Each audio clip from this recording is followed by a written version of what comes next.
Alam mo ba na ang iyong mga paboritong pagkaing dagat ay maaaring maglagay sa iyong buhay sa panganib pagkatapos ng edad na 60? Habang tayo ay tumatanda, ang atay ay nagiging hindi gaanong mahusay sa pagproseso ng kolesterol. At ang mga pagkaing mayaman sa purine ay maaring humantong sa pagdami ng uric acid na nagpapataas ng panganib ng gout at problema sa bato. Isang pag-aaral noong 2021 na inilathala sa Nutrients ay natuklasan na ang mataas na pagkonsumo ng kolesterol sa mga matatanda ay nauugnay sa 43% na pagtaas ng paninigas ng malaking ugat at 31% na pagtaas sa panganib ng atake sa puso at stroke. At iyan ay simula pa lamang. Isa pang kamakailang pag-aaral ang nagsiwalat na ang ilang mga sikat na pagkaing dagat ay maaaring magpataas ng panganib ng stroke sa mga senior citizen ng hanggang 35%. Isipin mo na lang na matuklasan na ang ilan sa mga pinakasikat na pagkaing dagat na marahil ay kinakain mo sa loob ng maraming taon.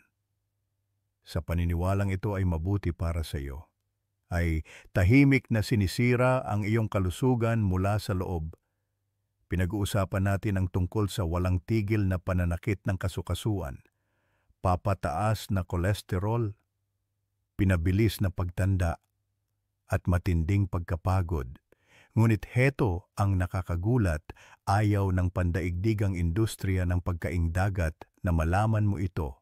Bakit? Dahil ang pagsisiwalat ng katotohanan ito ay maaaring magpabagsak sa buong mga supply chain at magdulot sa kanila ng bilyon-bilyong pagkalugi. Ngunit hindi lang iyon. Paano kung sabihin namin sa iyo na merong isang hindi gaanong kilalang pagkaing dagat na maaaring maging susi sa muling pagbuo ng collagen, pagpapaginhawa sa pananakit ng kasukasuan, at maging sa pagpapabagal ng proseso ng pagtanda? Isang tunay na nakapagpapagaling na superfood na nabaon at nakalimutan dahil hindi ito gaanong kumikita para sa malalaking negosyo. Sa video na ito, ibubunyag namin ang pinakamadidilim na lihim ng industriya ng pagkaing dagat. Ang pagkonsumo ng maling uri ng isda ay maaaring magpabilis ng iyong paghina ng higit sa iyong inaasahan. Ibubunyag namin ang 3 nakalalasong pagkaing dagat na dapat mong iwasan sa lahat ng pagkakataon pagkatapos ng edad na 60 at ang 4 na dapat mong kainin araw-araw upang mailigtas ang iyong mga kasukasuan, puso at balat. Itinabi namin ang pinakamaganda para sa huli. Ang numero 2 ay talagang magugulat sa iyo. Hindi ito haka-haka lamang. Gumugol kami ng maraming oras sa pagsusuri ng mga peer-reviewed na pag-aaral upang makahanap ng tunay na ebidensyang siyentipiko. Ngunit bago tayo magsimula, nais naming malaman kung saan ka nanonood. Mag-iwan ng komento sa ibaba. Binabasa at tinutugunan namin ang bawat isa. At ang iyong kwento ay maaaring magbigay inspirasyon sa iba na gumawa ng isang mahalagang desisyon. Kaya ihanda ang iyong sarili habang ibabahagi namin ang unang uri ng pagkaing dagat na dapat mong alisin kaagad sa iyong dieta. Lalo na kung nakakaranas ka ng pananakit ng kasukasuan, mataas na kolesterol, o hindi maipaliwanag na pagkapagod. Numero 3, imitation crab. Isang panganib sa kalusugan na nagkukubli. Bilang isang bihasang tagapagbigay ng pangangalagang pangkalusugan na may mga dekada ng karanasan, si Dr. Jose Reyes ay nararamdaman ang pangangailangang talakayin ang isang paksa na madalas na hindi napapansin ngunit may malaking implikasyon sa kalusugan ng publiko. Tinutukoy ko ang imitation crab, na karaniwang kilala bilang surimi, bagaman maaaring magmuka, maramdaman at bahagyang amoy tulad ng tunay na alimango. Mahalagang maunawaan ang mga nakatagong panganib ng naprosesong pagkaing ito, paglalantad sa mga sangkap isang nakakubling banta. Ang paglalakbay ng mapanlinlang na produktong ito ay nagsisimula sa nakababahalang komposisyon nito. Ang surimi ay pangunahing isang pinaghalong mga tira-tirang bahagi ng isda na kadalasang mula sa pollock. Ang fish paste na ito ay hinahaluan ng mga refined starch, asukal, asin, at iba't ibang artificial na pampalasa upang gayahin ang lasa at tekstura ng tunay na karne ng alimango. Sa oras na makarating ito sa mga mamimili, ang pagkakahawig nito sa tunay na pagkaing dagat ay mababaw lamang. Sa halip, ito ay lumalabas bilang isang lubos na naproseso. Industrial na produktong may kaunting pagkakahawig sa tunay na shellfish. Ang patibong ng glycemic, mabilis na pagtaas ng asukal sa dugo. Isa sa mga pinakamabigat na alalahanin na nauugnay sa imitation crab ay ang malaking epekto nito sa mga antas ng asukal sa dugo. Ang isang makabagong pananaliksik na inilathala sa Clinical Nutrition noong 2020 ni Zhang at Li ay nagpapakita na ang surimi ay nagdudulot ng tugon sa asukal sa dugo na maihahambing sa mga ultra-refined na carbohydrates. Ang reaksyong ito ay pangunahing dahil sa mataas na nilalaman nito ng mabilis na matunaw na mga starch tulad ng trigo at tapioca na mabilis na nagiging glucose para sa mga individual na may prediabetes, insulin resistance or type 2 diabetes. Ang pagkonsumo ng pekeng pagkaing dagat na ito ay maaaring lubhang magpalala sa kanilang kondisyon sa pamamagitan ng mabilis na pagpapataas ng antas ng asukal sa dugo. Ang hamon ng sodium, mga nakatagong panganib sa kalusugan. Ang imitation crab ay nagdudulot din ng malaking panganib na may kaugnayan sa pagkonsumo ng sodium. Ang isang serving lamang ay maaaring maglaman ng higit sa 700 milligrams ng sodium. At ito ay bago pa man magdagdag ng anumang mataas na sodium na pampalasa tulad ng toyo. Ang mataas na pagkonsumo ng sodium ay partikular na nakababahala para sa mga matatanda dahil ang mga malalaking ugat ay natural na nagiging hindi gaanong nababanat sa pagtanda at bumababa ang paggana ng bato. Ang kakayahang magproseso at maglabas ng labis na asin ay bumababa. Ito ay nagpapataas ng posibilidad na magkaroon ng mataas na presyon ng dugo, makaranas ng fluid retention, sakit ng ulo, pagkahilo, at maaaring humantong sa mas mataas na pasanin sa puso, panlilinlang sa nutrition. Isang mapanligaw na pagpipilian, ang pinakatusong aspeto ng imitation crab ay ang ilusyon ng kalusugan na ipinapakita nito. Maraming tao ang itinuturing itong isang matalino at matipid na alternatibo sa sariwang pagkaing dagat. Ngunit ang katotohanan ay ito ay puno ng mga kemikal na nauugnay sa pagtaas ng asukal sa dugo at sagana sa sodium na halos walang naibibigay na mahahalagang sustansya na matatagpuan sa tunay na shellfish tulad ng alimango o hipon. Bukod dito, ang lubos na pagkakaproseso nito ay nangangahulugang wala itong protina at omega-3 fatty acids na mga kapaki-pakinabang na sangkap ng tunay na pagkaing dagat. Kaya para sa mga pumipili ng imitation crab sticks, sa maling akala na ito ay isang malusog na pagpipilian, oras na para sa isang muling pagsusuri. Mag-ingat sa iba pang mga frozen na pagpipilian sa pagkaing dagat na nagtatago sa iyong pantry na maaring magdulot ng mas malaking panganib sa kalusugan kaysa sa imitation crab. Ang mga matalinong pagpili sa dieta ay mahalaga para sa pagpapanatili ng kagalingan. At ang pag-unawa kung ano talaga ang nasa ating mga plato ay napakahalaga. Numero 2. Ang katotohanan ng pagkonsumo ng pusit para sa mga matatanda. Ang pusit ay madalas na lumilitaw bilang isang malusog na pagpipilian sa dieta dahil sa mababang taba at mataas na antas ng protina nito. Gayunpaman, sa ilalim ng tila malusog na anyo na ito ay mayroong isang potensyal na banta, lalo na para sa mga matatanda. Ang isang mas malapit na pagsusuri ay nagpapakita na ang 3 onsa lamang ng lutong pusit ay naglalaman ng nakakagulat na 198 mililan ng kolesterol, na bumubuo ng higit sa 65% ng inirerekomendang pang-araw-araw na limitasyon sa kolesterol. Mahalagang tandaan na habang tayo ay tumatanda, lalo na pagkatapos ng edad na 60, ang kahusayan ng atay sa pagproseso ng kolesterol ay bumababa ng malaki.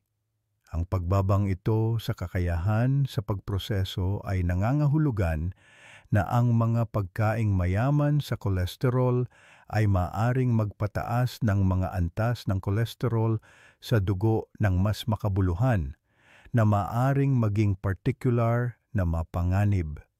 Ang isang kamakailang pananaliksik na inilathala sa Journal na Nutrients noong 2021 ay nagbibigay diin sa mga alalahaning ito. Natukoy ng pag-aaral na ang mga senior citizen na may mataas na pagkonsumo ng dietary cholesterol ay may 43% na mas mataas na posibilidad ng paninigas ng malaking ugat. Isang paunang senyales para sa malubhang mga kaganapan sa cardiovascular tulad ng atake sa puso at stroke. Bukod dito, ang parehong grupo ay nakaranas ng 31% na mas mataas na panganib na makaranas ng mga seryosong insidente na may kaugnayan sa puso, na nagbibigay diin sa pangangailangan para sa pag-iingat sa dieta. Ang kolesterol ay hindi lamang ang alalahanin pagdating sa pagkonsumo ng pusit.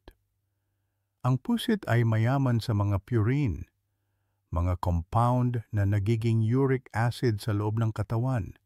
Habang tumatanda ang mga tao, ang kanilang mga bato ay nagiging hindi gaanong epektibo sa paglalabas ng uric acid na ito.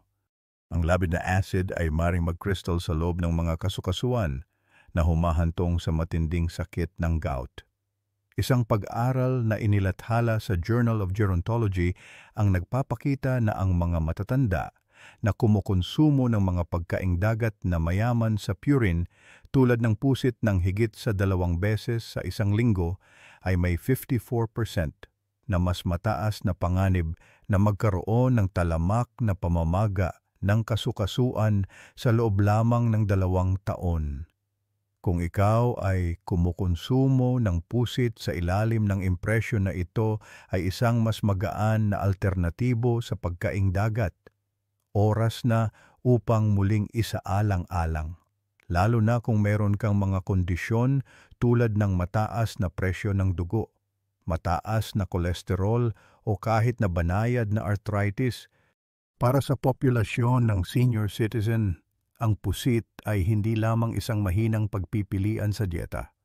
Ito ay gumaganap bilang isang lihim na kalaban na may kakayahang magdulot ng nakatagong pamamaga, pananakit ng kasukasuan, at biglaang pagtaas ng panganib sa cardiovascular. Dahil dito, ang mga hindi maipaliwanag na sintomas tulad ng paninigas ng mga daliri, pamamaga ng bukong-bukong, o biglaang pagtaas ng presyo ng dugo ay maaaring maiugnay sa iyong pagkonsumo ng pusit. Gayunpaman, mayroong isang magandang balita sa salaysay na ito. Ang isa pang pagpipilian sa pagkaing dagat ay may potensyal na benepisyo para sa pagpapabawas ng mga sintomas na ito. Manatiling nakatutok sa aming susunod na bahagi habang tinutuklas natin ang alternatibong ito at ang mga benepisyo nito sa kalusugan. Ngunit una, suriin natin ang isa pang pagkaing dagat na maaring magdulot ng katulad na mga panganib upang bigyang diin ang mga panganib na nauugnay sa pagkonsumo ng scallop. Mahalagang sumangguni sa mga siyentipikong pag-aaral at mga natuklasan ng eksperto. Ang mga scallop, na madalas na itinuturing na mga santo ng industriya ng pagkaing dagat dahil sa kanilang malinis, magaan at sopistikadong anyo ay nagtatago ng isang nakakagulat at mapanganib na lihim cadmium. Ang nakalalasong heavy metal na ito ay hindi nagmumula sa mga kontaminadong tubig, kundi natural na nangyayari sa mga filter feeding na shellfish tulad ng mga scallop. Dahil dito, kahit na ang mga nahuhuli mula sa pinakamalinis na tubig ay hindi ligtas kainin, kapag nakapasok na ang cadmium sa iyong sistema, pangunahing tinatarget nito ang mga bato, kung saan hindi na ito mailalabas. Isang kapansin-pansing pag-aaral noong 2022 na idinitalye sa toxicology reports ang nagsiwalat na ang isang maliit na bahagi lamang ng mga scallop ay maaaring maglaman ng hanggang 1.8 micrograms ng cadmium bawat gramo. Para sa konteksto, inirekomenda ng World Health Organization WHO ang isang ligtas na lingguhang pagkonsumo na 7 micrograms lamang bawat kilo ng timbang ng katawan. Para sa isang senior na may timbang na 70 kg, ang pagkain ng ilang scallop lamang sa loob ng isang linggo ay maaaring mapanganib na magpataas ng kanilang mga antas ng cadmium, napapalapit o kahit na lumalagpas sa ligtas na limitasyong ito. Ang malagim na katotohanan ay ang cadmium ay patuloy na naiipon sa loob ng katawan sa paglipas ng panahon. Naninirahan ito sa mga bato na nakakasira sa kanilang kakayahang magsala ng dumi. Ang mga matatanda na karaniwang nakakaranas ng pagbaba ng paggana ng bato ay nasa mas mataas na panganib mula sa nakalalasong build-up na ito. Sa paglipas ng panahon, maaari itong magresulta sa proteinuria o protina sa ihi, hypertension, pagkapagod, at kahit na hindi na maibabalik na pinsala sa bato. Nakakabahala, walang mga sintomas sa mga unang yugto. Sa oras na matukoy ang pinsala, kadalasan ay huli na ang lahat, habang marami ang bumabaling sa pagkaing dagat para sa mga inaakalang benepisyo nito sa kalusugan, lalo na para sa omega-3 fatty acids na nagpapabuti sa utak. Ang mga scallop ay lubhang nagkukulang. Ang isang 100 gramo na serving ng scallops ay naglalaman ng mas mababa sa 30 mg ng pinagsamang EPA at DHA. Ang mga critical na fatty acids na mahalaga para sa suporta sa utak, kasukasuan at pagbabawas ng pamamaga. Sa kabilang banda, ang parehong dami ng talaba ay nag-aalok ng higit sa 500 mg ng mga kapaki-pakinabang na taba na ito, higit sa 16 na beses ang dami na matatagpuan sa mga scallop. Ang malaking pagkakaibang ito ay nagpapakita kung paano ang mga scallop, sa halip na patibayin ang iyong utak at puso, ay halos walang naibibigay na mga proteksyon na katangian na inaasahan mula sa pagkaing dagat. Sa halip, maaari silang dahan-dahang nag-iipon ng mga nakakapinsalang heavy metal sa iyong katawan, na nagpapakita ng isang mapanlinlang na larawan ng mga benepisyo sa kalusugan. Manatiling may kaalaman sa siyentipikong ebidensya at mga mapagkakatiwalaang sanggunian sa dumaraming mga alalahanin sa kalusugan na may kaugnayan sa pagkaing dagat para sa mga individual na higit sa 60. Ang pansin ay nakatuon sa isang pagkaing dagat na maliit, makunat, karaniwang ginagamit sa mga stir-fry at sopas, na ayon sa kamakailang pananaliksik ay maaaring magpalala ng arthritis at magdulot ng isang nakababahalang pagtaas ng mga taba sa dugo. Ang 3 onsa lamang ng hipon, na katumbas ng isang maliit na dakok, ay naglalaman ng 118 mg ng kolesterol. Ito ay nagdudulot ng isang makabuluhang alalahanin sa kalusugan para sa sinumang lampas sa edad na 60. Habang tayo ay tumatanda, ang ating mga malalaking ugat ay nagiging hindi gaanong nababanat, bumababa ang paggana ng atay, at mabilis na tumataas ang mga panganib sa sakit sa puso. Isang pag-aaral na inilathala noong 2021 sa journal na Circulation ay sumubaybay sa 8,700 na matatanda na higit sa edad na 60 at natuklasan na ang mga kalahok na kumonsumo ng higit sa 300 mg ng dietary cholesterol araw-araw ay nakaranas ng 35% na pagtaas sa panganib ng stroke at 24% na pagtaas sa panganib ng coronary heart disease kumpara sa mga kumukonsumo ng mas mababa sa 150 ml. Gayunpaman, ang cholesterol ay hindi ang tanging issue. Ang hipon ay naglalaman ng tropomyosin, isang protina sa kalamnan na nagdudulot ng mga hamon para sa tumatandang sistema ng panunaw. Isa rin ito sa mga nangungunang food allergens sa buong mundo. Ayon sa mga natuklasan sa Journal of Allergy and Clinical Immunology, humigit kumulang 14% ng mga bagong allergy sa shellfish sa mga senior citizen ay lumalabas pagkatapos ng edad na 65. Madalas na bigla ang lumilitaw. Ang mga reaksyong alerhiya na ito ay maaaring mula sa mga iritasyon sa balat hanggang sa nakamamatay na anaphylaxis. At kahit na ang banayad na pamamaga ay maaaring magpalala ng mga issue tulad ng IBS, constipation, at gut permeability sa mga matatanda. Bukod dito, ang exoskeleton ng hipon na kilala bilang chitin ay nagpapalubha sa problema kahit na malinis ng maayos. Ang maliliit na piraso ng balat ay maaaring manatiling nakabaon sa karne. Ang hibla na ito ay hindi natutunaw at maaaring humantong sa paglaki ng tiyan, kabag o discomfort sa bituka sa mga senior na may komprometidong panunaw. Marahil ang pinakanakakabahalang salik ay ang laganap na kasanayan sa pag-aalaga ng hipon sa halip na paghuli nito mula sa ligaw. Ang mga farm-raised na hipon, particular na ang mga frozen na variety, ay madalas na sumasailalim sa paggamot na may mga ipinagbabawal na antibiotic tulad ng oxytetracycline at enrofloxacin. Isang pag-aaral noong 2022 sa Food Control ang nagsiwalat na higit sa 42% ng mga frozen na sample ng hipon mula sa Timog Silangang Asya ay kontaminado ng mga residue ng antibiotic na ito.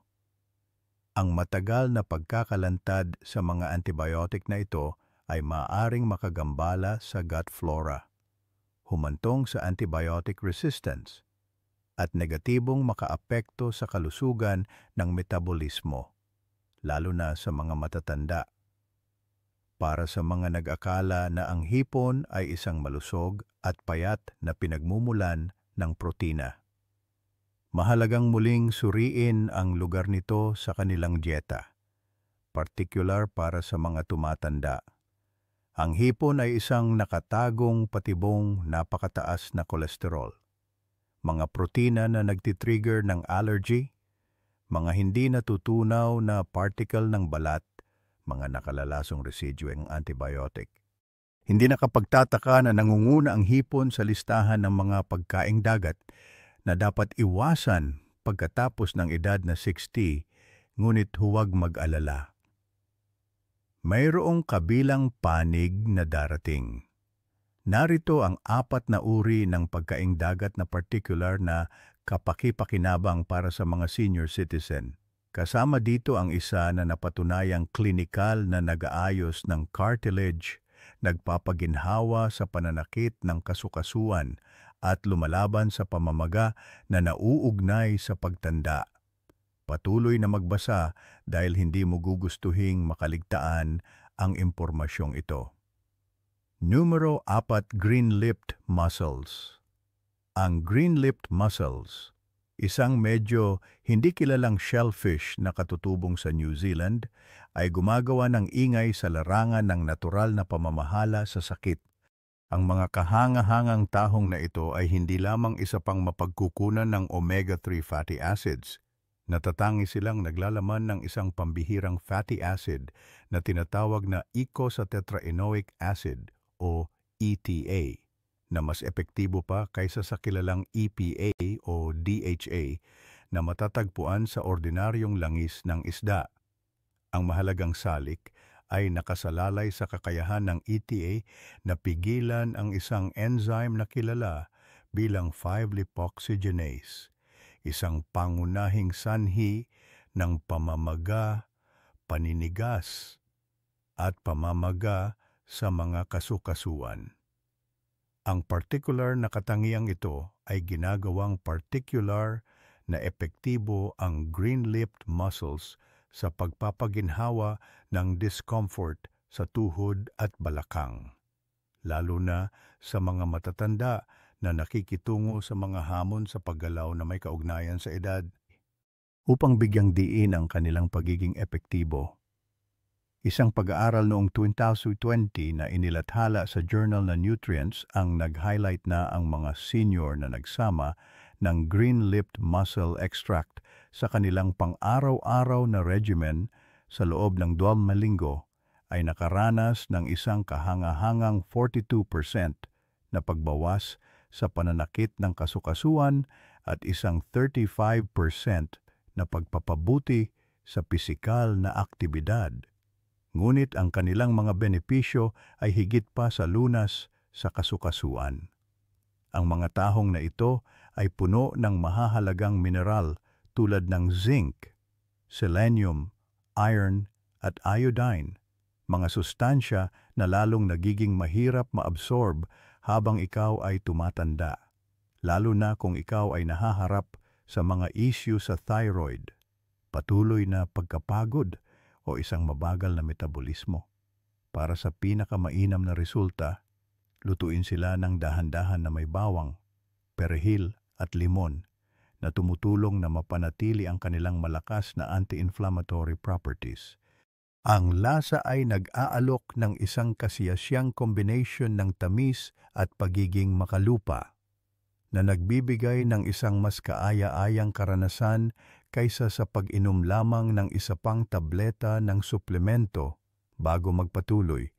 Kung nahanap mong kapaki-pakinabang ang impormasyong ito, mangyaring tandaan na mag-like, mag-subscribe at i-click ang notification bell upang matiyak na hindi mo mapapalampas ang mas maraming impormasyon tungkol sa kalusugan at kagalingan na nagpapabuti sa buhay. Susunod, tuklasin ang isang himala sa dagat na napakasagana sa mga restorative na sustansya na inilalarawan ng mga eksperto bilang likidong cartilage para sa mga tumatandang kasukasuan, manatiling nakatutok para sa higit pa. Saan ka nanonood sa amin, ipaalam sa amin sa mga komento. Numero 3, talaba oysters. Tuklasin ang kapangyarihan ng mga talaba para sa kalusugan at sigla.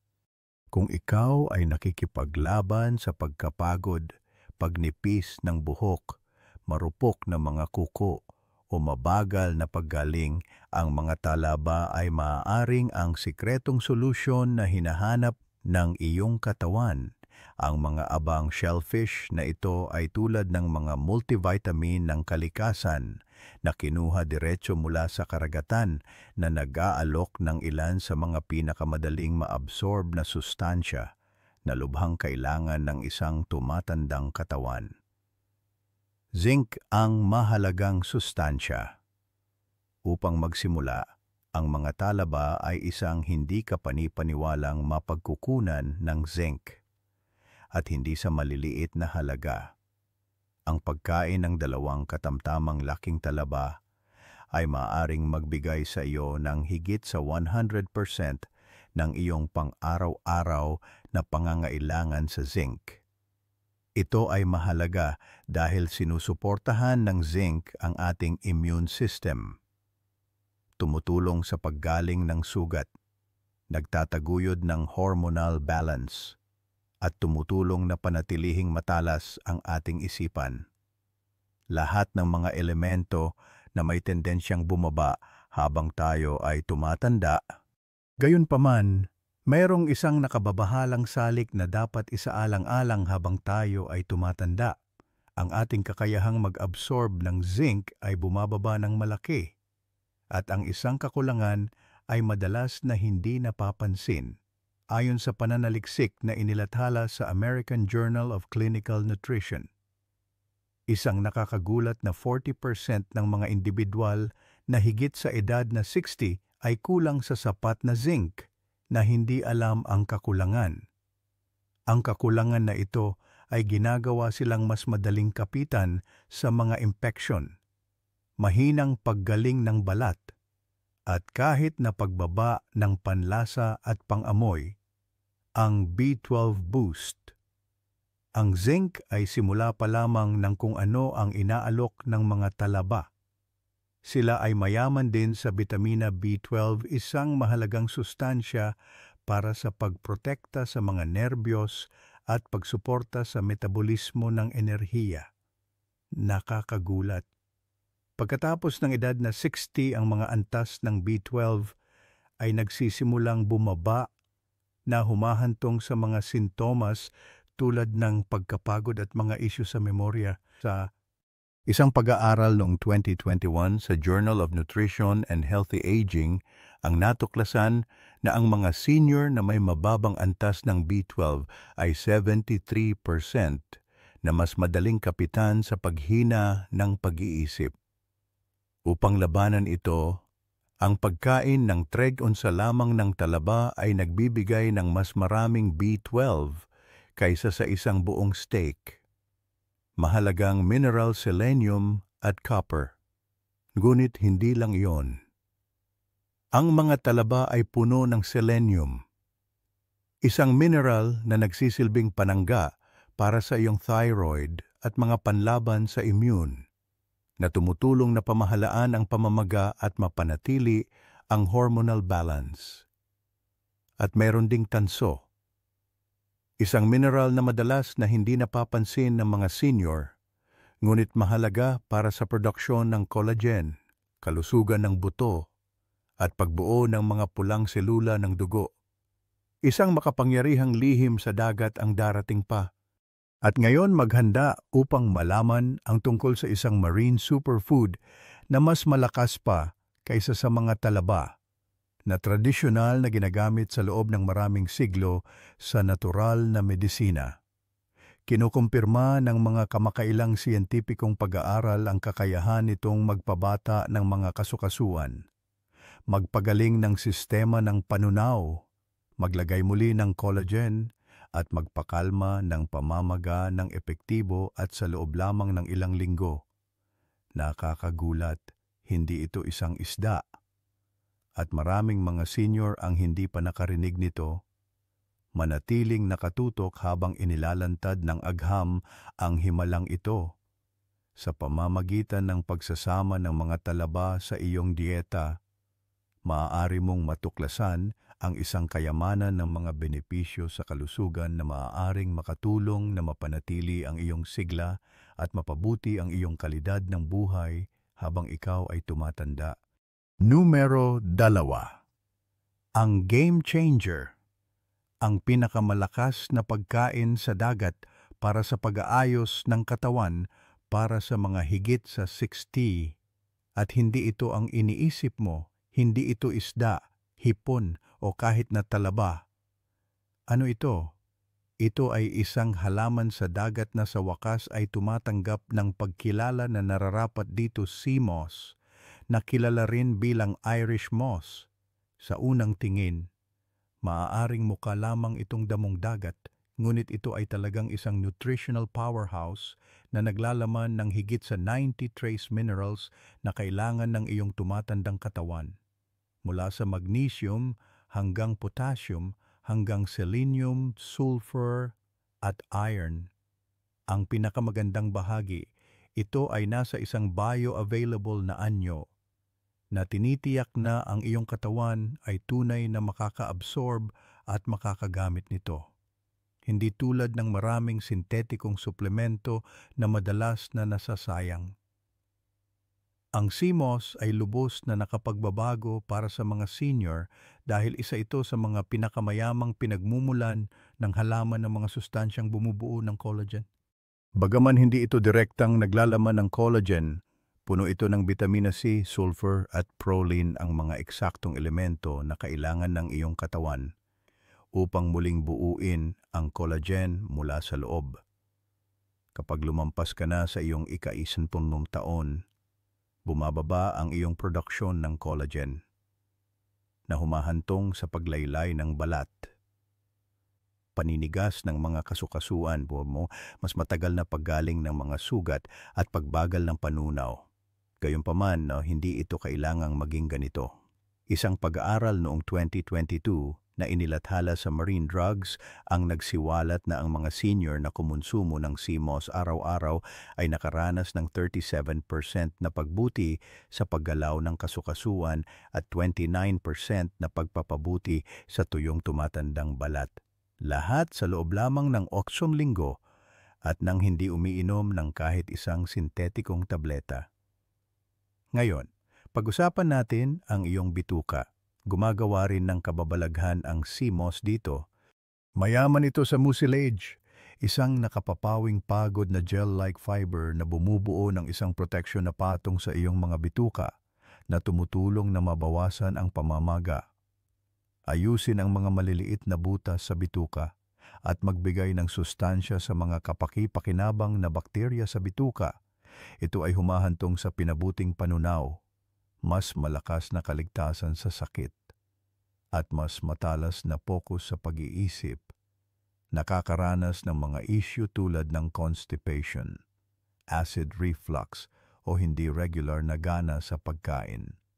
Ang sea moss ay maaaring ang iyong natural na lunas, ngunit ang sea moss ay higit pa sa pagsuporta sa iyong buong katawan sa maraming paraan. Tinutulungan nito ang paggana ng thyroid dahil sa natural na nilalaman nitong iodine. Pinapabuti ang kalusugan ng puso sa pamamagitan ng pagbalanse ng mga antas ng sodium at potassium, at sinusuportahan ang pag-aayos ng kasukasuan at balat sa pamamagitan ng pagbibigay ng mga kinakailangang sustansya para sa production ng collagen. Nakikinabang din ito sa kalusugan ng baga dahil sa mga katangian nitong antiviral at anti-inflammatory. Marami ang nag-uulat ng mas madaling paghinga sa loob lamang ng 2 linggo. Walang ibang suplemento o pagkaing dagat ang nag-aalok ng lahat ng mga benepisyong ito ng sabay-sabay. Handa nang subukan ito, narito kung paano ito gamitin. Ibabad ang sea moss sa malinis na tubig sa loob ng 12 hanggang 24 na oras hanggang sa lumaki ito. Pagkatapos, i-blend ito sa isang makinis na gel. Uminom ng 1 hanggang 2 kutsara araw-araw sa pamamagitan ng pagdaragdag nito sa mga smoothie, tsa o sopas. Ngunit tandaan, iwasang pakuluan ito dahil maaaring masira ang mahahalagang mineral. Ito ay galing sa halaman, banayad sa sistema ng panunaw at napakalakas.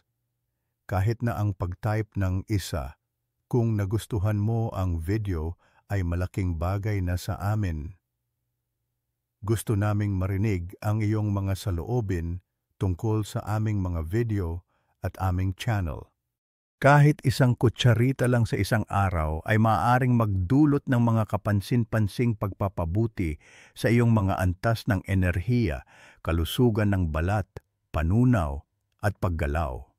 Kaya kung may isang idadagdag ka sa iyong kusina ngayon, hayaan itong maging sea moss.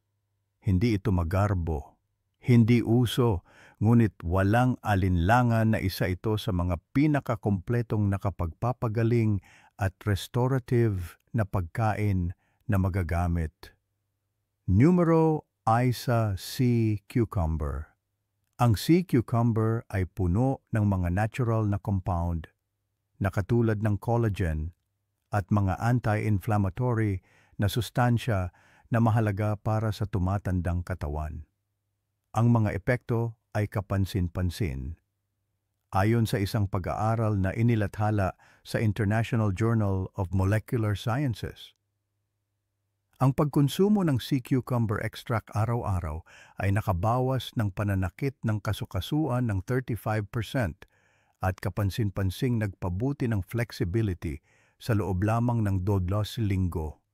Ang epektong ito sa pagpapanatili ng kasukasuan ay nagmumula sa mga natatanging compound na tinatawag na triterpene glycosides. Ang mga natural na ahente na anti-inflammatory na ito ay gumagana tulad ng mga banayad na pampawala ng sakit, ngunit hindi tulad ng mga karaniwang NSAID. Hindi nila sinisira ang lining ng tiyan. Bukod pa rito, ang sea cucumber ay natural na mayaman sa chondroitin sulfate, isang kilalang sustansya para sa suporta sa kasukasuan na matatagpuan sa maraming mamahaling suplemento. Gayunpaman, sa sea cucumber, ito ay magagamit sa isang anyo na mas madaling maabsorb at magamit ng katawan. Mayroong isang kawili-wiling aspeto sa paghahanda nito. Kapag muling binasa sa tubig at dahan-dahang pinakuluan na may mga halamang gamot o sabaw, pinapanatili ng sea cucumber ang gelatinous na pagkakapare-pareho nito. Isang malinaw na tagapagpahiwatig ng nilalaman nitong collagen. Ang collagen na ito ay maaring makatulong na maibalik ang pagkalastiko ng balat at palakasin ang cartilage, dalawang mahalagang aspeto na mabilis na nawawala sa katawan pagkatapos ng edad na 60. Kalimutan ang mga gimmick at mamahaling tableta. Kung seryoso ka sa pagpapanatili ng ginhawa, paggalaw, at lakas ng kasukasuan habang ikaw ay tumatanda, ang hindi kapansin-pansing sangkap na ito sa dagat ay maaaring tahimik na maging iyong lihim na sandata. Maaaring wala itong lasa ng steak o anyo ng salmon, ngunit kung ano ang kulang nito sa itsura, binabawi nito sa mga resulta. Isama ito sa iyong sopas isang beses o 2 beses sa isang linggo. At maaaring matuklasan mo na ang iyong mga tuhod ay mas tahimik, ang iyong balat ay mas matatag, at ang iyong enerhiya ay unti-unting bumabalik. Manatiling nakatutok para sa higit pa dahil ang aming susunod na itatampok na pagkain sa dagat ay hindi lamang nagbabawas ng pamamaga kundi maaaring makatulong din na ayusin ang nasirang cartilage sa antas ng cellular. Naghihintay ang kasabikan dahil ang pinakamahusay ay darating pa. Konklusyon. Ang pagkakaroon ng kamalayan sa kung paano nagbabago ang iyong katawan habang umaabot ka sa iyong 60s, 70s, at higit pa ay napakahalaga. Ang pagkaing dagat ay maaaring magpalakas ng iyong katawan mula sa loob o dahan-dahang makapinsala dito. Isang kagat sa bawat pagkakataon. Habang ikaw ay tumatanda pagkatapos ng 60, ang iyong katawan ay nagsisimulang gumana ng iba. Ang panunaw ay nagiging hindi gaanong mahusay. Ang mga kasukasuan ay nasisira.